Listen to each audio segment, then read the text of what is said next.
कर्मफल जैसी करनी वैसी भरनी। जो जैसा कर्म करता है उसे उसका फल अवश्य मिलता है और उसे फल यहीं पर भुगतना पड़ता है। एक फौजी था, उसके माँ नहीं थी, बाप नहीं, शादी नहीं, बच्चे नहीं, भाई नहीं, बहन नहीं। अकेला ही कमा कमा के फौज में जमा करता जा रहा था।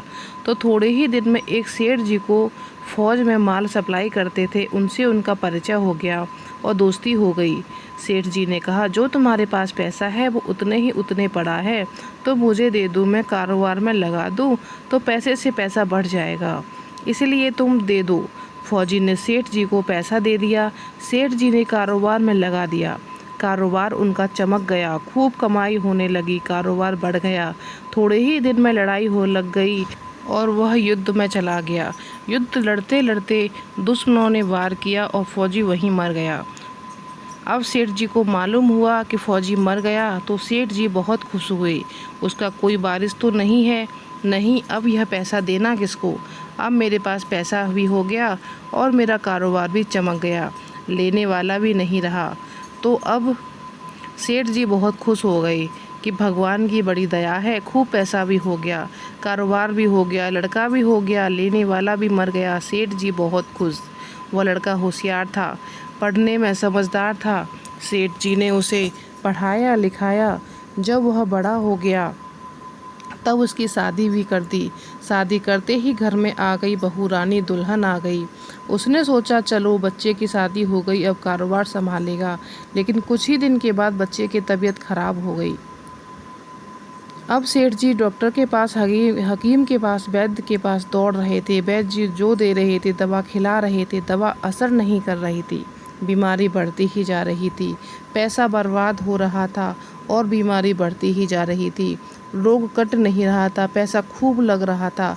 अब अंत में डॉक्टर ने कह दिया कि यह लाइलाज मर्ज हो गया है, इसको अब ये असाध्य रोग हो गया है, यह बच्चा 2 दिन में ही मर जाएगा।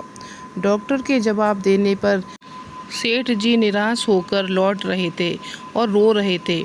रास्ते में एक आदमी मिला। कहा, अरे सेठ जी क्या हुआ, बहुत दुखी लग रहे हो। सेठ जी ने कहा, यह बच्चा जवान था, हमने सोचा बुढ़ापे में मदद करेगा, अब ये बीमार हो गया। शादी होते ही हमने इसके लिए खूब पैसा लगा दिया, जिसने जितना मांगा उतना दिया, लेकिन आज डॉक्टरों ने जवाब दे दिया, अब यह बचेगा नहीं, असाध्य रोग हो गया, लाइलाज मर्ज है, अब ले जाओ घर, 2 दिन में मर जाएगा। आदमी ने कहा, अरे सेठ जी तुम क्यों दिल छोड़ रहे हो, मेरे पड़ोस में वैद्य जी दवा देते हैं।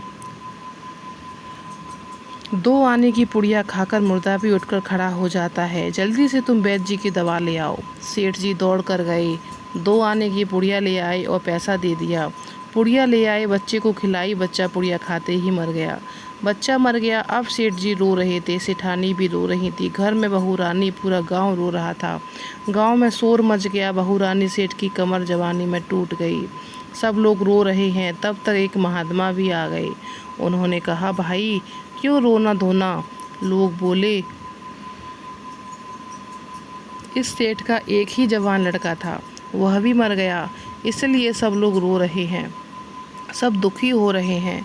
महात्मा बोले, सेठ जी रोना क्यों। सेठ महात्मा, जिसका जवान बेटा मर जाए वह रोएगा नहीं तो क्या करेगा। महात्मा, तो सेठ, हाँ कारोबार के लिए पैसा मिला था तो खुशी तो थी। परमात्मा, अरे उस दिन तो आपकी खुशी का ठिकाना ही नहीं था। सेठ, किस दिन। महात्मा, अरे जिस दिन फौजी मर गया, सोचा कि अब तो पैसा भी नहीं देना पड़ेगा, माल भी बहुत हो गया, कारोबार खूब चमक गया था तुम्हारा, अब देना भी नहीं पड़ेगा। बहुत खुश थे सेठ। हाँ महाराज, खुश तो था। महात्मा, और उस दिन तो आपकी खुशी का ठिकाना ही नहीं, पता नहीं कितनी मिठाइयाँ बट गईं। सेठ, किस दिन। महात्मा, अरे जिस दिन लड़का पैदा हुआ था। सेठ, महाराज लड़का पैदा होता है तो सब खुश होते हैं, मैं भी हो गया तो क्या बात है। महात्मा, उस दिन तो खुशी से आपके पैर जमीन पे नहीं पड़ते थे। सेठ, किस दिन। महात्मा, अरे जिस दिन बेटा ब्याहने जा रहे थे। सेठ, महाराज बेटा ब्याहने जाता है तो हर आदमी खुश होता है, मैं भी खुश हो गया।